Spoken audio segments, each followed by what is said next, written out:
In essence, it's a human need, and we saw it during COVID. I think it became such a big highlight of this, immensely traumatic moment was the amount of culture and art that was generated to sustain people through the lockdowns and, the trauma of the pandemic. And somehow we missed transforming that into, a concrete sort of support mechanism for the arts and culture, because now it feels like we've sort of forgotten about that period. It feels like we missed it because at that moment in time, I think we had the highlighting aspect of what arts and culture consumption can do to someone's mental well-being and just the mental well-being of a community and a population at large. Hello, welcome to Talking Place, the podcast bringing placemakers and storytellers together to talk about place. I'm your host, Tanisha Raffiuddin. I am the founder of Concept Culture, a creative agency in London, passionate about creating purposeful brands and telling powerful stories. Greg, welcome to the Talking Place podcast. Hi, Tanisha. It's very good to be here. Thank you for inviting me. What a pleasure. So, Greg and I met at the Creative Estuary Placemaking Symposium earlier this year. Shout out to our mutual friend, Lorraine Cox. And when I heard about the amazing work he's doing with his network called the Global Cultural Districts Network, I thought it would be an amazing opportunity to invite Greg on this podcast and talk about place. Yeah. Shout out to Creative Estuary for having us. Yeah. It was a great day. Let's start with you and, your journey. You've had a truly international journey. We've been just talking about it. So you were born in Brazil, you grew up in Switzerland, and now you're leading a global network. Talk us through your journey, how you found yourself in cultural placemaking and the role that you are in right now. Yeah. I mean, it sounds very exciting like this, but I promise you it's not that much. I was indeed born in Brazil. My mom is Brazilian and my dad is Italian, but he grew up in Switzerland and he was, touring the world as young people do and met my mom and blah, blah, blah, blah, blah. And this is, where I was born was Brazil. But then I moved to Switzerland with my mom to be with my dad when I was 3 years old. So in fact, even though I would go back to Brazil, every year, spend the summer holidays there, I grew up pretty much Swiss, in a small remote town in Switzerland called Le Brenais, 10-minute walk away from the border with France. So very much with the Swiss-French mindset, which means that I complain a lot about being very comfortable. And, this is sort of how I was shaped, but always going back to the family, etc. Also, my dad having Italian roots and the family there. So I now hold 3 passports. I like to brag about it. Wow. Yes, the Brazilian, the Italian, and the Swiss. Amazing. Helps you travel a lot. It helps you travel. For sure. Makes you feel like James Bond a little bit, but also... Oh, yeah. Which passport am I can I use this time? Very fun. Very, very fun. And then, I studied at university in Neuchâtel in Switzerland. I studied communications and English literature, sort of dual bachelor's degree. And then when I was looking at, what's next, I couldn't really find in Switzerland something that corresponded to what I wanted to do. My mom is an arts teacher at university. My dad is a businessman. I grew up, banging between both worlds, understanding arts and culture, but also being intrigued by the business side of it. And so I wanted to go into arts and cultural management, and that doesn't exist in Switzerland. I don't know if that's changed since, but at least in 2017, when I was looking, for a master's degree, for a next move academically or even professionally, I couldn't find it. So I knew I had to sort of export. And that's what I did. I moved to London to do a master's degree in arts and cultural management at King's College. And it was during that time that I learned about the Global Cultural Districts Network. So, the master's, I was finishing it. I was done with courses, writing my dissertation. My father, being my father, a businessman at heart, told me, you've spent the last 8 months having fun and partying in London. Somewhat true, but I was also working a little bit. He said, it's time for you to go and work. So I was looking at, job posts, etc. And I saw this ad for a summer internship at something called the Global Cultural Districts Network. There were 2 things that attracted me to it. The first one was this concept of global. and cultural districts, which I didn't really know. I didn't really know what a cultural district was. I was really unfamiliar with it. And the second is that at that time, GCDN shared an office in Somerset House, which is right beside King's College. So it was also very practical to, combine with the studies, etc. So I applied, got interviewed. At the time, the director of GCDN was Beatrice Penbrook, who now leads culture at King's. So sort of full circle story. And I was hired as a summer coordinator, and then I stayed on. And then the pandemic came. Beatrice left to take the job at King's, and we weren't in a position to go on the hunt for a new director. So I took on as a sort of deputy, whilst things were settling down. Obviously, as you know, we all thought that the pandemic was going to be just a few months, right? And then we will all be back to normal. That obviously was not the way it went down. I spent about 2 years just holding to the position as an interim sort of situation. We were out of the woods looking at going back to standard operations, having an annual in-person convening, resuming the travel, the sort of stewardship and development of the network. I had gained sufficient experience and knowledge about this whole world that the founder of GCDN, Adrian Ellis, offered me the full-time position. So I stayed on as director, and I've been the director of GCDN since 2021. And GCDN, it's a big name, but it's all in there. I was telling you about this whole concept of cultural districts that I didn't know about. It stands for the Global Cultural Districts Network. So it's a network of cultural districts globally. Is not in the name is our specific understanding of what a cultural district is or isn't. We don't really have a definition, a hard-edged definition of what a cultural district is. For us, it's not about a structure, a model, a size. It's not really about that, because when you're looking at cultural district in the United States, it's a very formal thing, right? It's state programs, it comes with a framework that you can follow, etc., etc. At the global scale, it's hard to generalize that way. It's hard to say a cultural district is exactly this. So rather than having a hard-edged definition of what a cultural district is or isn't, we have a broad understanding that it's an area in an urban setting with a concentration of cultural infrastructure and activity that collaborates. This is our very broad definition. But what then federates the network, rather than, a definition, is an agenda, an intellectual agenda, a series of themes that we've identified from the get-go with members and keep updated with members through conversations and more formally through a survey that we run every 3 years to make sure that it's always at the, cutting edge of their challenges and concerns. And it's pretty holistic, but it focuses on everything at the intersection of culture and urbanism.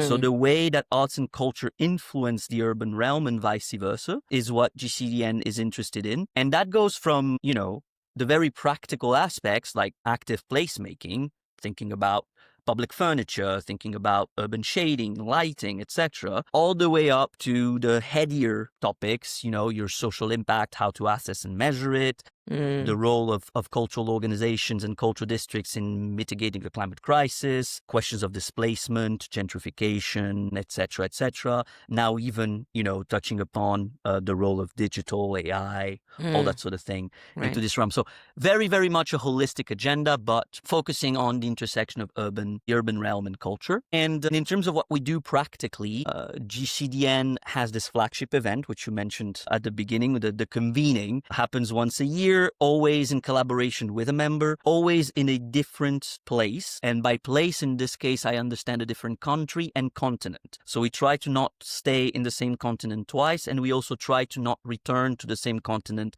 if we can avoid it twice in a row, or, to try and circle the world and be true to the global in our name. And so, the few that happened during my time at GCDN were Singapore, Lugano in Switzerland, Montreal, and Athens, and just now Los Angeles. The event is 2 days and an evening. The program split between intellectual content and community moment, networking moment.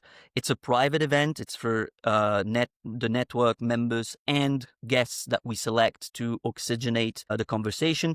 And this is not about being gatekeepy. It's really about creating a sort of safe space, because we also manage the audience so that it never goes above 250.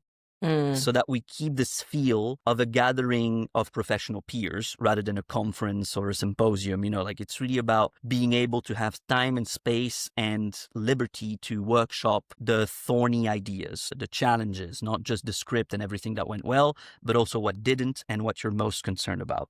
And that's our, really our flagship, I would say, but it's definitely not what the entire year is made of, because we also produce research, original, we commission academics, but then we do an editing job in-house to professionalize the output that we receive so that it can then be put out into the field, and it's put out into the field for free. So if you go on our website, you'll find all of our publication. Our idea is not to put a paywall on knowledge. So our members don't get exclusivity of content, but they do get to influence the research by participating actively in it in whichever fashion they want. It can be just supplying data for case studies, but it can also be co-commissioning full on. That happened in the past. And, we also have a couple of online programs. We also run a podcast, just like yourself, The Three Bells. So the network has grown in the last 11 years. That's when it was started. It's an initiative of AEA Consulting. I must mention that, it was started by the same person that founded AEA Consulting, Adrian Ellis, who's still on as our chair of the board. And from the moment that he started it as a sort of peer group with 5 or 6 founding members, it has grown over time to now over 70 members, almost across the world. We're still missing some parts of it, but we're getting there. So that, I think, is GCDN in a nutshell. Amazing. So, Will, thank you for sharing that. So your journey from being having fun time as a student in London to an internship and now running this quite exciting network. And thank you for sharing that that overview. Sure. I certainly hadn't heard of it before, the creative estuaries. I'm really glad that I do now. Now on to a more personal take from you. So the work you do is at the intersection of urbanism and culture, as you've just explained. But what does place fundamentally mean to you, and what makes a good place? So I think for me, it's a combination of things. Just place already is just, for me, I always come to it with the notion of gathering. When I hear the word place, it's almost like I hear the ghost of the word gathering before it, right? It's gathering place. So I have this notion of a place as being an area where you can feel comfortable and welcome to gather as groups, no matter for whatever activity you want, but, in a full respect of everyone around you. So I think this is the sort of notion that I have in my mind of place. And then what makes a good place? Well, this is almost esoteric, but for me, it's the vibe. Right. It's really the way that, people are going to feel when they are in the place. And although the concept of vibe is a bit, as I said, esoteric, is a bit intangible, it sprouts out of very tangible things. It sprouts out of physical built environment and the way that design is thought out to create the welcoming space, to create, a sense of belonging, to create a sense of security, safety, and liberty to be. It comes out of active policies by the people who steward the place. It can be private, can be public, can be a combination of both, but active policy that, finds the right balance, and it's going to be a different one depending on the context. So, it's contextual, but the right balance between a heavy hand or a light hand in terms of activation through programming, through curating, stewarding, policing, sometimes adding security, etc., when it's needed, but really active strategies to activate the space, and just also whatever people are going to bring into it. So a sort of mindset that the community and the visitors to the place can bring to it. So all of those very concrete aspects can then, if everything works out, and it's not always the case, but if everything works, to a degree or another, they can come together to create a great vibe. And that, for me, is what makes a great place, is a place where I show up and I'm like, yep, this is a good vibe. Like, I feel good right now, even if I'm not familiar with this space, even if I'm not familiar with the place the first time I'm visiting, or it's the 10th, 100th, time I'm visiting, I still feel good. I still feel at ease here. And so does everyone else, because I think that's also very important. So does everyone else. Yeah. No, that's a beautiful sentiment. Yeah. Vibe, welcome, security, safe, all good things that make a good place. So next question, what's your favorite place in the world? such a hard one. No, come on. No, it is. It is. Personally, home. Right. So this is for my personal, my personal, response. My personal answer is home is wherever I have, but home to me is where I have the people, I love, obviously. And so, it's being with my friends, it's being with my girlfriend, Elodie, it's being with, the people I love, surrounded and having a good time. If I had to choose a specific spot in terms of what home right now means to me is when I go back to my parents' house and, they have this remote house in where I grew up, in the village where I grew up, Le Brunet. It's on top of the village. It has a 360 view onto the Doubs Valley, which is like a river. And behind us, you would find cows with cowbells. Very Swiss, very cliche. The Milka cows? Exactly. They're purple. They're purple. If you milk them, it's chocolate that comes out. It's extremely stereotypical.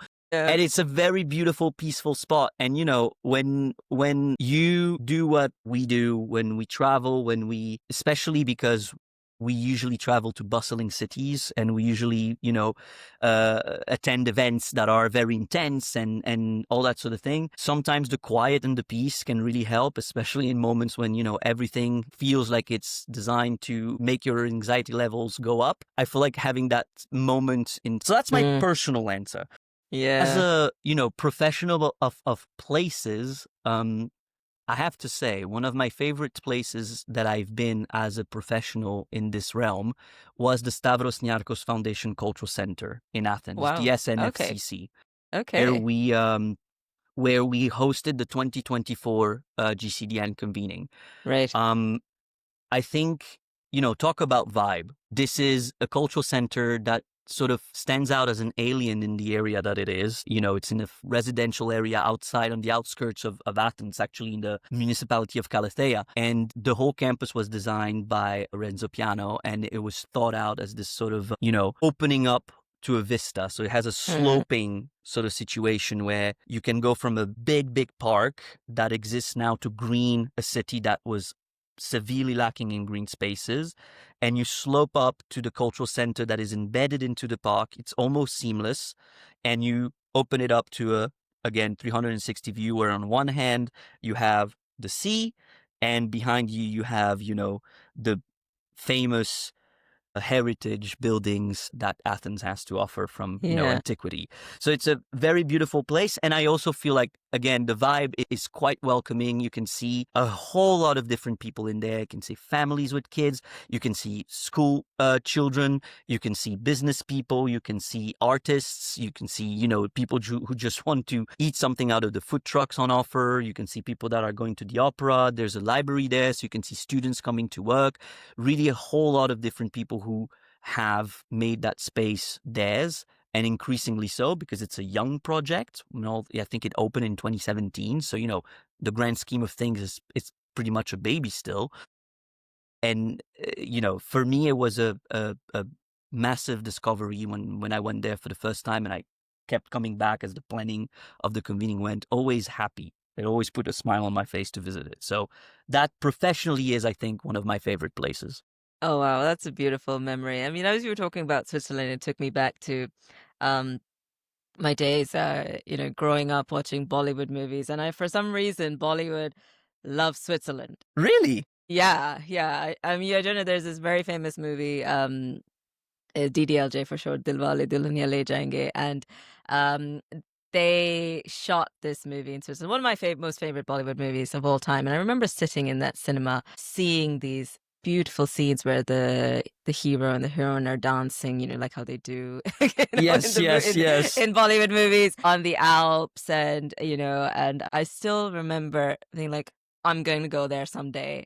Like, I cannot tell you what that movie has done for Swiss tourism for Indians. Very much that movie inspired me, and seeing Switzerland on the silver screen, as it were, inspired my early ambition or mission or drive to travel and explore the world. And have you no been? better. Have you been to I have Switzerland? been. I have been. I've Okay, been good. to Geneva. I have a very good friend who lives in Geneva. So I've been in Geneva a couple of times, been to Zurich for the street parade. So it was interesting when you talked about the no cultural course for you to study. And I felt like every time I went to Switzerland, it was just like Geneva specifically because of the global community, you know, the UN and all the institutions out there. You just felt like everyone's so sharply dressed in their suits and you know, where do people have fun here? You know? I know, and, right? And then I went to Zurich for street parade and I was like, this is where. So as the day, all Swiss people let their hair down and we had this fantastic party a whole day on the streets of Zurich, dancing, letting our hair down. And I was like, it was incredible. Definitely one of the highlights of my time in Switzerland. All right, now into the nitty gritty of the conversation. So you've already described what your definition of cultural district is. But for our listeners out there, what role do you see cultural districts play in improving the quality of our urban life, and how do you see them operating as drivers of positive urban change? Yeah. So I think this comes to the interesting entity that the cultural district is, because the cultural district sits in terms of scale, let's say, usually between a single institution and a city, right? So you have this notion of a single institution can be flexible, but their potential impact is not super wide because they are, you know, one institution, one organization. The city has obviously, you know, a much broader remit, but they're also slower. And, you know, oftentimes things can take a lot of time because of bureaucracy, because of collegiality, etc., etc. Cultural districts are in between. They will, you know, be a collective often, whichever legal structure they then decide on. But at the onset, you will see a collective of stakeholders. So already you have more active power than a single institution. So it's a collective of stakeholders, but not bound oftentimes by the limitations of bureaucracy as much as a city. Potential to enact impact and positive change to the urban realm is wider in that aspect. So I guess, you know, in practical terms, it's really about taking an active hand in stewarding the space that connects the different stakeholders. So if we take, you know, the cultural district as a collective of stakeholders, then they will have physical spaces, obviously. It's just going to be, take your prototype. There's going to be a museum, there's going to be a theater, there might be a higher education organization, etc. And they share a somewhat described area in the city. If they don't coordinate and they all do the sort of, you know, thing on their end, it can already give a good result. You're still going to see if, you know, there's people at the helm that are smart and they have the resources and they have the time and the attention to give to it. It can still make the surrounding areas feel good, but they're not going to feel cohesive and they're not going to be sustained over time as a sort of place, right? It's never going to coalesce. If you want it to coalesce, then you have to collaborate. You have to put your ideas together. You have to some extent pull your resources together, pull your staffing together to try and create a coherent narrative and a coherent sense of a space. And this is where the potential for impact becomes greater than the sum of its parts, because when you're able to create that momentum, it can then become a sort of virtuous cycle where by creating a space that is welcoming, you welcome people, people feel good, they will want to come back, they will want to get invested, especially if you think about the sort of audience that attends cultural activities, they will want to get involved. It's a sort of engaging crowd, right? If you think about students, they oftentimes have the time and energy to get involved in causes. If you think about families, they will want to get involved because they want to have that outlet and that offer. So it's the sort of virtuous cycle that you can create by having this positive impact. But in order to achieve that, you have to start with this willingness and mindset of collaboration that go beyond your own walls and that go beyond your own remit. So think, you know, beyond your own remit and talk to each other. I think that's really the crux of how you start to think like a cultural district.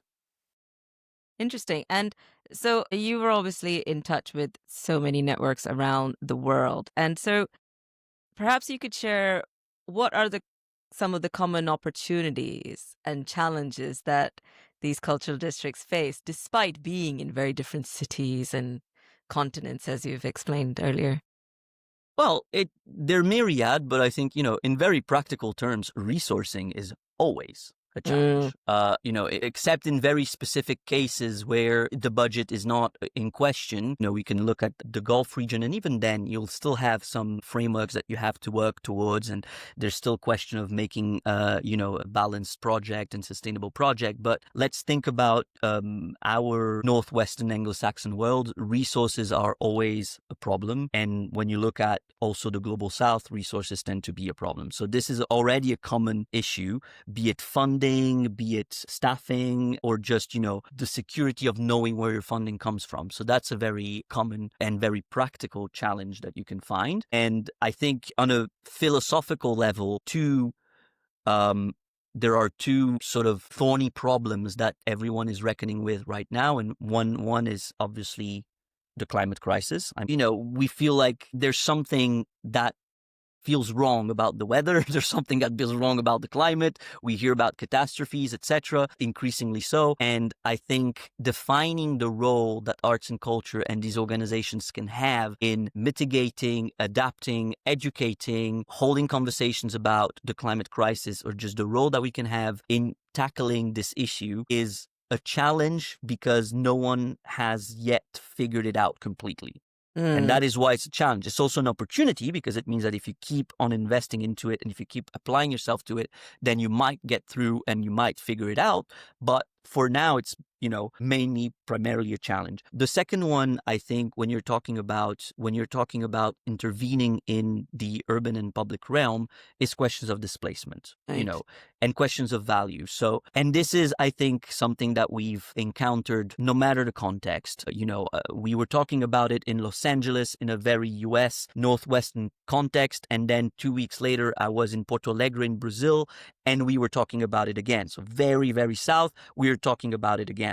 We're talking about, how this institute that we were in had invested this former massive warehouse complex and was redeveloping it as a hub, and what that was going to do to the prices of residential area that surrounded it, and how that was going to impact the tissue of that specific neighborhood. And 2 weeks before that, we were talking about the same sort of processes happening in Laymet Park in downtown Los Angeles, happening in about the Destination Crenshaw project in downtown Los Angeles. So very much a common challenge for, I think, worldwide at the very least. I haven't found a place on earth that is not reckoning with that as soon as you start implementing positive change into the urban realm. So sort of almost an inevitable byproduct that you need to reckon with, and you need to put, strategies in place right away to capture the value that is generated by your intervention, re-ejecting it into place. Sounds super easy to do, is extremely complex in reality and very context specific. So I think, just to give a panel, and actually the range of challenges that are common is very wide, and surprisingly so, because you would think, in GCDN we have massive top-down members like West Kowloon or Sadia Island that come out of a master plan from the government, and we have small organizations like Kultur Distriktet in Copenhagen, or Kingston Creative in Kingston, Jamaica, that are very much grassroots. And you think, what could bring them together? What would be a common topic for them? They are so widely different. In truth, no, because as I was saying, these challenges are very, very common. The difference is how hard you're going to live them and how important they're going to be for you. So it's the sort of dialing that is going to shift, but in truth, you're going to find them echoing. And the same is true for opportunities, because, not everything is bad. I tend to be Elodie would tell you a pessimist. I say realist. I start with the negative, but there's also positive. We've seen tactical intervention doing so much good. We've seen, greening projects, for instance. That is an opportunity that is global. It's going to be the extent to which you're going to do it, the way you're going to do it, the strategies that you're going to put in place are context specific, but opportunities for regreening or greening urban areas, that's a global opportunity. Opportunities to pedestrianize in a conscious way. So reduce the amount of cars that you have, but understanding that some traffic is needed for core aspects of activity. That is also a global opportunity. We're seeing it talked about in the United States, but also in Morocco. We're seeing talked about in Australia. We're seeing talked about in Singapore. So that sort of aspect is also very much global, and questions of accessibility, equity, inclusion, both a challenge and an opportunity. I think for most people working in this realm, it's seen as an opportunity that can become a challenge when you're faced with outside forces that are pushing back against it, but still being seen as an opportunity to make spaces more equitable and more welcoming to everyone. And that is, again, something that I've heard talked about in Berlin, in conferences that I've been to in LA, in Brazil, in London, where we were together. We were also talking about it. So this is worldwide as well. Amazing. So let's focus on some of the success stories. Can you share an example or two from a member city or district where cultural placing has had a tangible impact on community, identity, local economies, and what can we learn from those examples? I have one, and I think they might be tired of their ears buzzing because I mention them every time, and it's the Bentway in Toronto. If you don't know it, the Bentway is this, it's an organization that was set out to reactivate the space that is under the Gardiner Expressway in downtown Toronto. So very much based on, questions of high line, low line, that sort of urban park situation.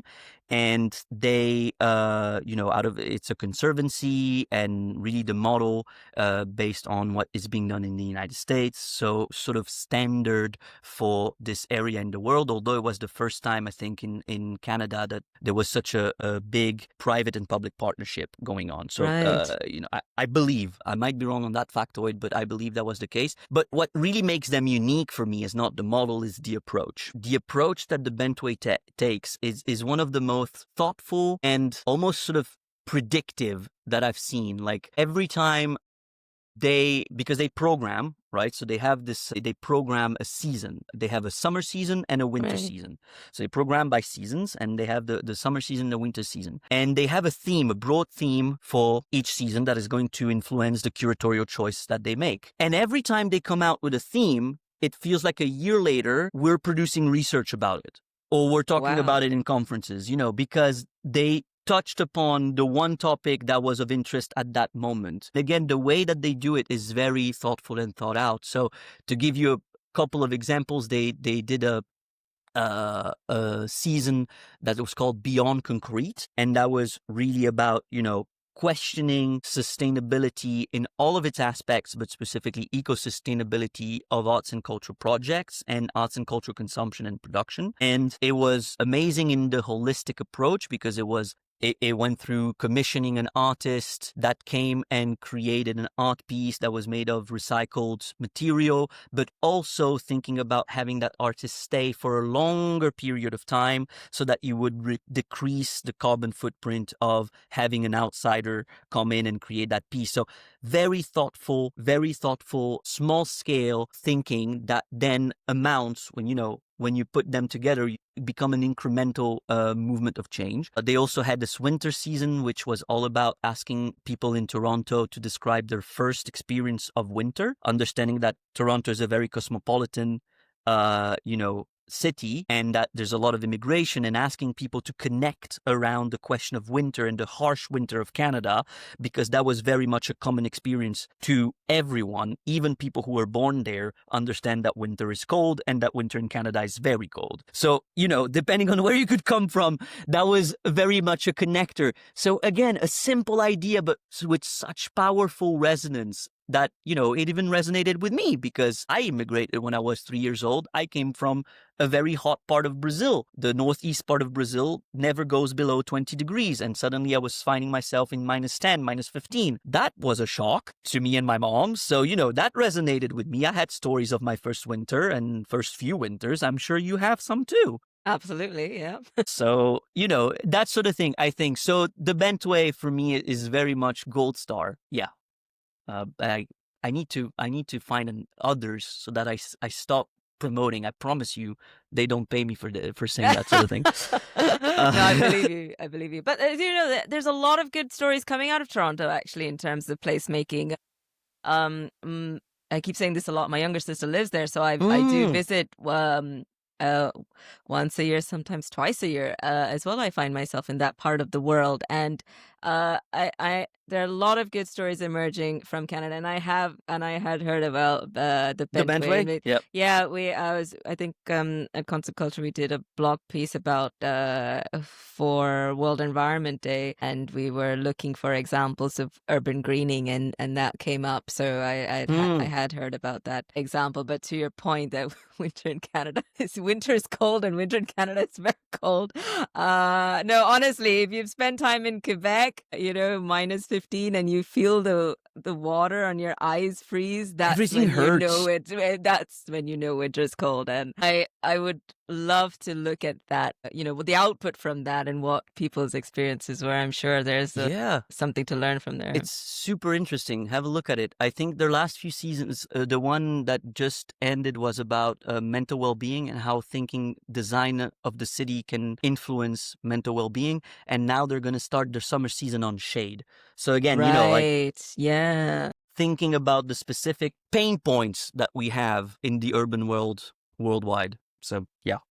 So coming back to urbanism and the cultural infrastructure piece. So how do you think cultural infrastructure, let's say both physical, like museums, galleries, theaters, and the intangible, like the festivals, activation programs, you talk about heritage creative networks, contribute to creating great places and great stories? And this is for the people out there who are not convinced. I mean, you're preaching to the converted me. You don't have to convince me, but let's say there's someone out there who thinks, oh, why should we invest in culture? What would you say to them? I would say do it. No. No, of course. Why not? Just trust us and do it. Yeah. It's hard to explain something that is intangible, right? It's hard to put very hard and concrete metrics to something that is intangible. This is why we've developed, and we're still not there fully, but we've developed, frameworks like SROI, social return on investment, and that sort of question. We're always trying to assess and put hard numbers against social impact and against well-being and all that sort of thing, the jobs that are created by the creative economy. We try to justify the existence of that. I would say go back to human nature. We are a storytelling species. Absolutely. We like to tell stories. We like to listen to stories. We like to talk. I mean, we're such talkers. Look at us. We're talking right now. We're talking place right now. The amount of podcasts that exist in the world, the amount of content that is just about talking is immense. And it's really part of human nature to have conversations and to workshop problems, opportunities, ideas through the creation of content that is cultural in itself. Because as soon as you have a conversation, you can already enter the realm of culture.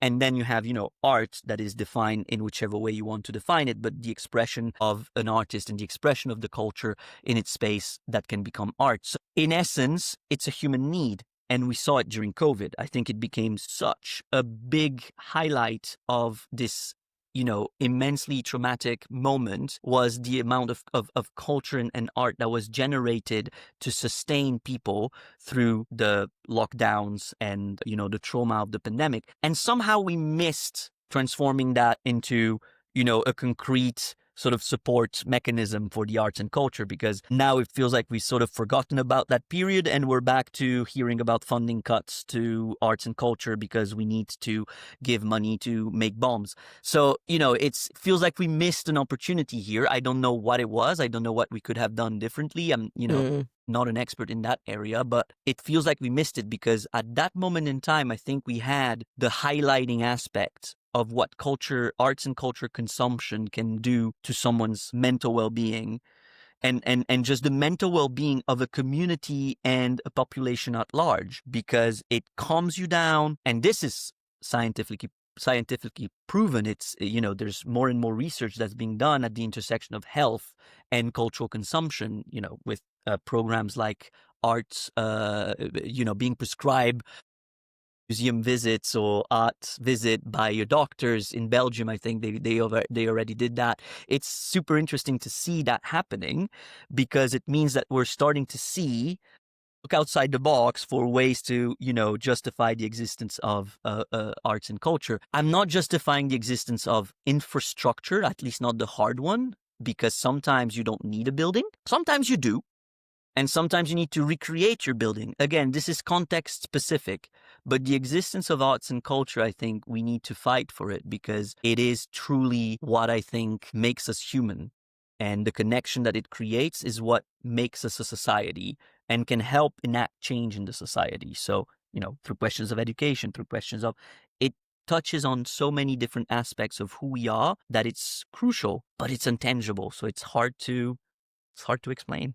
It's hard to explain. But, I mean, I love that notion of prescribing visits to It's an art great, right? gallery for your health. I mean, of course, yeah, like 5 times a day. And so, like in the UK, we have this campaign called 5 a Day that was to encourage people to eat more fruits and vegetables. Fruits and veggies, yeah. So, maybe there's something maybe you've triggered something. Maybe someone listening out there, we need to have a global campaign of how, quantify how much arts and culture we should 5 be a month, consuming. something 5 like a that. I don't month, know. yes. Start small. Start small. realistic. Start realistic. 5 a month. 5 a month. No, for sure.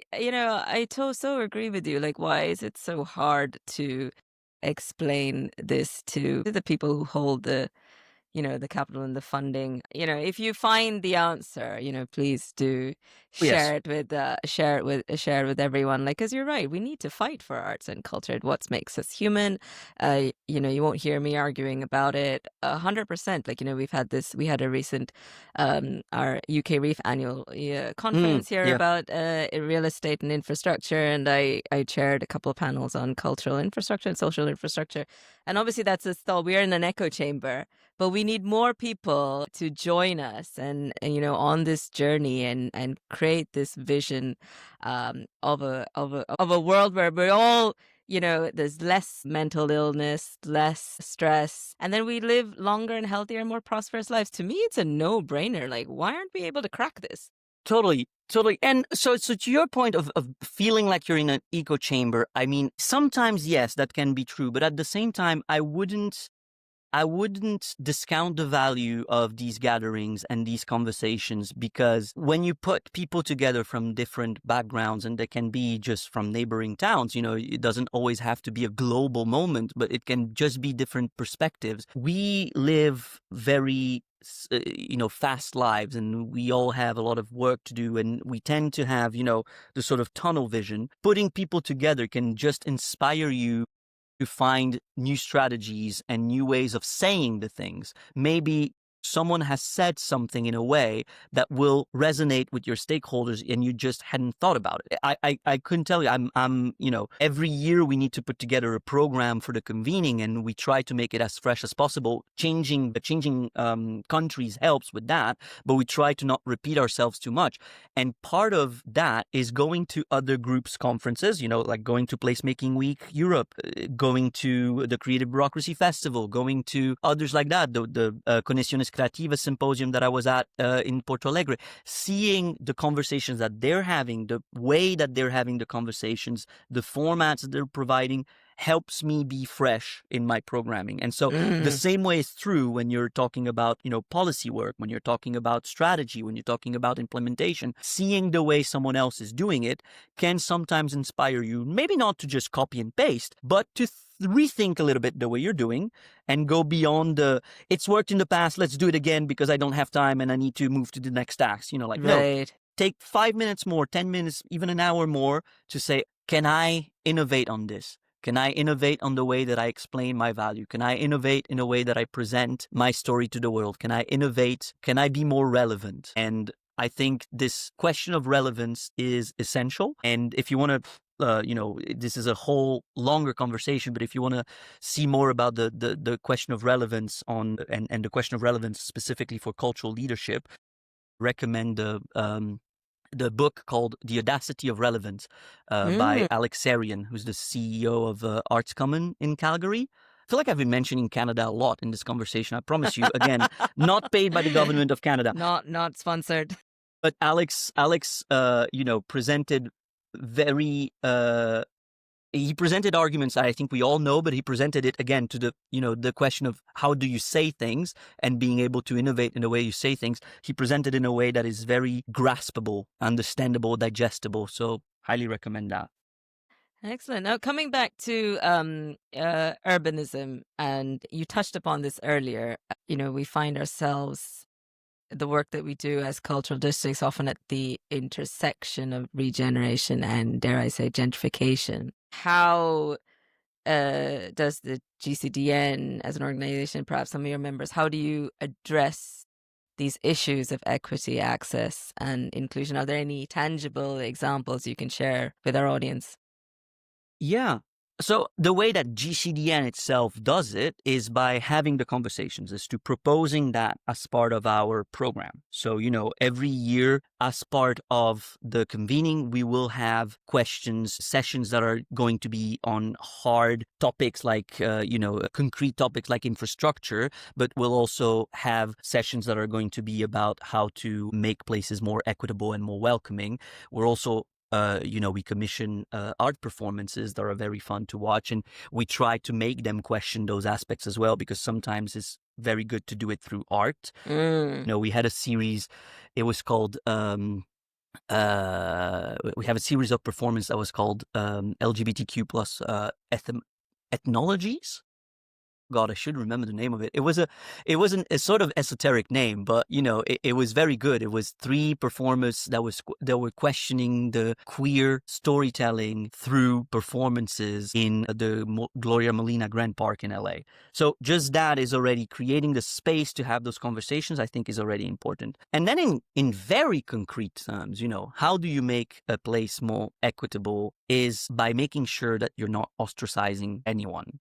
And that makes it is done through very concrete aspects, lighting, for instance, because at night we know that certain populations can be more vulnerable. And if you make sure that you have a decent amount of public lighting, urban lighting in place, then people might feel more comfortable. But this, you have to reckon it with questions of sustainability and eco-sustainability, because we know about light pollution, we know about the costs of light. So it's playing that balancing act between how equitable you want your place to be, how sustainable you want your place to be, and questioning it. But there are strategies, there are ways. You can use, low energy lighting, you can use solar powered lighting and that sort of thing. So there are strategies that can be put in place depending on the context. Mediation is also very important. So making sure that you're listening to your community. We are stewards and custodians of these places. True, because we received a mandate or we took it upon ourselves to do it, depending on, if you're top down or grassroots. But that doesn't make you the definite authority on what that place needs to be. You have to listen to it and be respectful of that. And this can be, very simple by just thinking about your neighbors and the noise that you make. It can also mean ignoring some of their complaints when they're contrasting, with the will of the wider community, etc. So again, playing that balancing act between the listening, the active listening, and the active activation or the strategy of doing, right? So I can't believe I'm going to give you another Canadian example. But if you want to look at a good example of just activation of a space that thinks with equity and inclusion in mind, I would look at the Jardin Gamelin program in Montreal from the Quartier du Spectacle. And the Jardin Gamelin is a space where during the year, and is just a space where there's a lot of unhoused people that come and gather and live there. Basically, this is a space where they live and they exist. And during the summer, they activate it as this public space with a stage, with a program of concerts, with food trucks and beverages, etc. But rather than doing, almost the reflex strategy that you would have, which is let's displace this whole population during the summer, do our programming, go back, and they can reinvest the space. What they did instead is to create a mediation partnership with the police, with members of the unhoused community, with social workers, with people who are dealing with questions of drug abuse and safety and all of that. So creating a work group that could generate a strategy to activate that space in the summer without displacing those communities, without over policing the area, without making, people and house people feel even more marginalized than they already are, Mm, but at the same time, making anyone feel like they were safe to be there and that there were not going to be any sort of incident and that sort of thing. So really finding that balance. And, I I've experienced it in 2023. It was really amazing to see, like the diversity of people that were there. You could see tents, you could see people picnicking on the lawn, and they were just doing the same thing, just different lives. It was one night. I can't tell you that it's always perfect, but feels like the right way to go, right? Is really having that work group and that collegiality. It takes time. It takes more mm, resources. It takes will, but ultimately, when the results are there, it really works. mm. That's amazing. That's a beautiful example.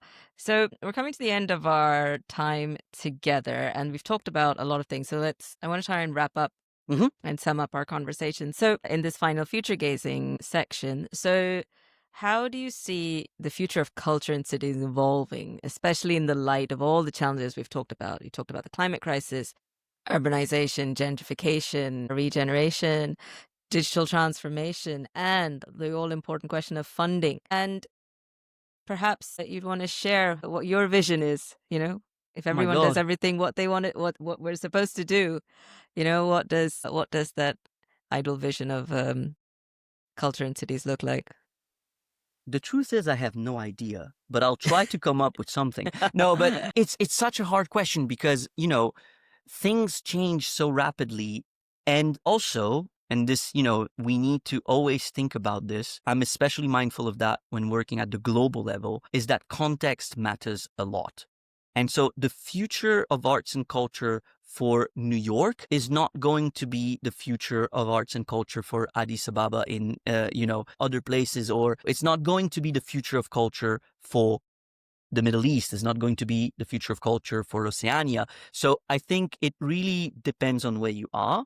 There are some wide trends that we can find again. And I think, having to reckon with the climate crisis, that is global, and the future of arts and culture will need to take that into consideration. So how can we make our practices more sustainable? How can we, but not just eco-sustainable, but sustainable on all fronts? Again, questions of funding, etc. So how can we think about our practices and reinvent ourselves to be more sustainable? I think, questions of digital adoption and the digital transformation is something that we need to reckon with. And I think there's a lot of good stuff that is happening out there. Like there's a lot of tactical intervention that is being done, both on the artistic side. So artists taking up the opportunities that are giving them, understanding the challenges. But I think, in order to do that in the right way, we're still at the very experimental phase and the very, very early stage of learning about the impacts of these technologies. And I think, Mm, maybe not slowing down, but being slightly more careful and thoughtful about the way that we approach these injection,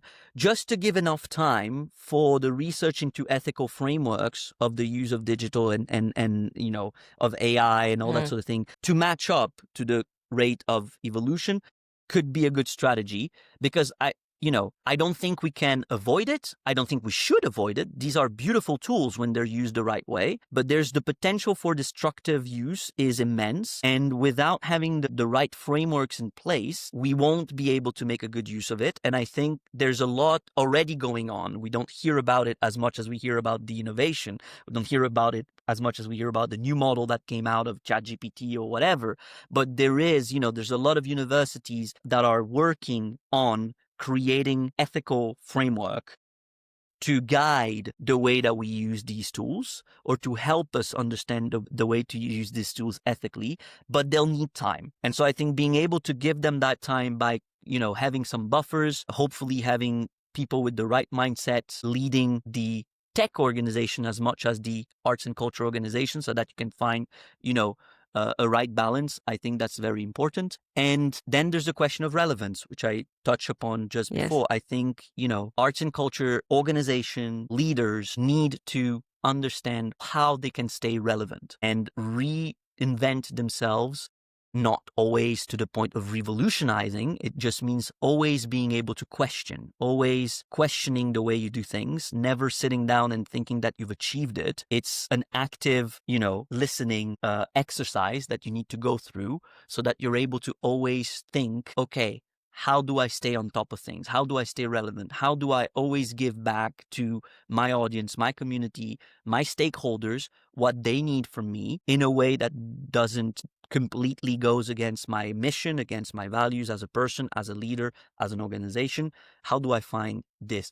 So those balancing acts, and there's a few of them, the right juggling, I think this is the role that arts and cultural organizations and by extension, arts and cultural leaders and by extra extension, networks like GCDN have to play. We provide a space to have those conversations, but a forum is just an empty space without the people to fill it and to have the conversation. So I'm always grateful for our members and our guests when they come to the convening, and when I go to other conferences and I see people come with the same mindset of being curious and able to question themselves and question their own practice. I'm always grateful for that. That's amazing. Thank you for sharing that, Greg. In terms of your legacy, so if you could achieve one big thing through your work with GCDN in the next few years, what would it be? Spinning it out as its own structure. Oh, okay. Yeah, GCDN, so, it's a very personal admin ambition, but really for GCDN, I think this is the next step. GCDN has existed as this group of peers that was convened by, at the very onset, one person, as I said, Adrian Ellis, and it has been supported by AA Consulting ever since. And the relationship with AA is fantastic. It's great, but it has its limits. When you're talking to places in Latin America, when you're talking to places in Africa, in Asia, Southeast Asia, etc., where there might be a little bit more bureaucracy and hesitancy about, receiving an invoice for a membership from a private company in the United States and paying it without asking questions, that can hinder the sort of growth of the network and hinder the fact that it's a truly global network. So that's the first thing. And then the other thing is, I feel like our members need to feel even more ownership of this network. So I'd like to give that to them. It's the, way to feel ownership. And I think that goes through some kind of rotating board. We already have an advisory board that's very helpful, and it's made up of representatives from members, but they are advisory. So transitioning that to an actual board that can take decisions on behalf of members and, help us enact the strategies, I think that would be very, very good. So, giving it its own structure, for me, I would like to see that as my legacy in the next 3-5 years. So long-term game, but I'd like to see that as sort of my legacy and my stamp on the network. Amazing. And I really wish you all the best, and I'm sure you will achieve that. And so, but what's next for you, Greg? What's coming next for me? Resting a little bit. I've been traveling a lot, so resting, enjoying the summer. And then we'll have to turn to our next convening. It's happening in Doha in April, so we have even 1 month less than usual than to organize it, but we're doing it with a great partner, the Qatar Museums. And for me, it's super exciting for my team as well, because it's the first time that any of us are working in the Middle East actively. Wow. So we have Middle Eastern members, we have members from the Gulf region, but we've never worked actively, in that context in a project of this scale. Producing, the last time we were in the Middle East was in Dubai 2018, and I wasn't part of the organization yet, and neither was anyone from my team. So it's going to be a very interesting and a learning, exercise. I've been listening to podcasts and watching documentaries about Doha and Qatar. Fascinating place. Yeah. I'm excited. The dates are in April, as I said. It's the 13th to the 16th of April. Right. So that's amazing. Well, thank you so much, Greg. That was such an inspiring conversation. It was really a great pleasure to learn about all the work that you're doing and the impact and the legacy that you hope to leave behind. Now let's move into the fun section, the final segment. It's called Know Your Neighborhood, the quiz. So you're talking to us from sunny La Rochelle. So it's been a fun little exercise for me to get to know a little bit about this place, because I've never been to La Rochelle, and I definitely want to Please do go. And so essentially I'll state 3 facts, and all you have to do is tell me whether they're true or false. They've been all sourced from the internet, as no effort has been made to verify its accuracy. Which is never wrong, right? The internet so is the never internet wrong. is never wrong, exactly. So I've trusted the internet, so hopefully it won't let me down. So let's learn a little bit about La Rochelle, shall we? Let's do it. All right, so fact number 1. La Rochelle only became pedestrian-friendly and eco-conscious in the early 2000s. I think that's true. I think that's the truth. I know that, there's a strong policy here about pedestrianization and eco-friendliness, but I also know that we are surrounded by industry and there's a port. So I feel like that's probably true. Wow, that's actually false. My God. And you listen to this, like this blew my mind as well, because La Rochelle apparently is a pioneer of pedestrianization and sustainable transport. It introduced car-free zones way back in the 1970s. So it had a very visionary mayor. And get this, La Rochelle was the first city in Europe to introduce bike sharing. So the mayor had introduced a scheme. They painted some bikes yellow, and it's technically regarded as the first unofficial bike sharing scheme. But unfortunately, people loved it too much, and a lot of bikes got stolen. So it was that sounds about right. It was discontinued. If you can credit back now all the successful schemes that we see here in London, the Santander bikes and all the other bike sharing schemes all around Europe. Do find, I think La Rochelle has lost that credit, but I just went digging and I found that actually we need to celebrate this fact that this little town was pioneering way ahead of its time. And now I think you guys have the yellow bikes, which are indeed painted yellow. The whole, the whole yellow system. It's back and thriving. So 100%. And I use it a lot. So that's great. Yeah. That's fantastic. Something you can share, maybe a conversation starter at your next networking. 100%. My partner probably knows it. She tells me I don't know enough about the place we live. She's a big fan. She loves it here. She fell in love with the city before she fell in love with me. So that's why we're living here. Uh-huh. And I think, this quiz, I feel like, is going to give her all the wrong arguments. Right. Anyway, all right. Wait, okay, well, you have time to recover. You have 2 more questions. Yeah. All right. Fact number 2. La Rochelle piloted La Rue Commune, a collaborative street-making program involving residents to suggest micro improvements. Okay, I feel like that's wrong. Okay. I feel like it's another city in France. Okay. Am I wrong again? Yes, I mean it's true. God. This is the internet. So you look, but apparently it has, and it's been supported by national agencies. The program tests co-designed urban changes like widened pavements, greenery, and slow traffic. So I mean there might have been others, but it says La Rue Commune. I thought it was really cute that they. Yeah, no, it's great. So fact number 3. Yeah. The city's Rue en Enfance initiative temporarily closes central streets to cars for school and play use. La Rue Enfance. Okay. I mean, I feel like that's right, but I'm probably wrong again. I know that we have a summer program that it pedestrianizes almost the entire center of the city. Okay, let's say it's true.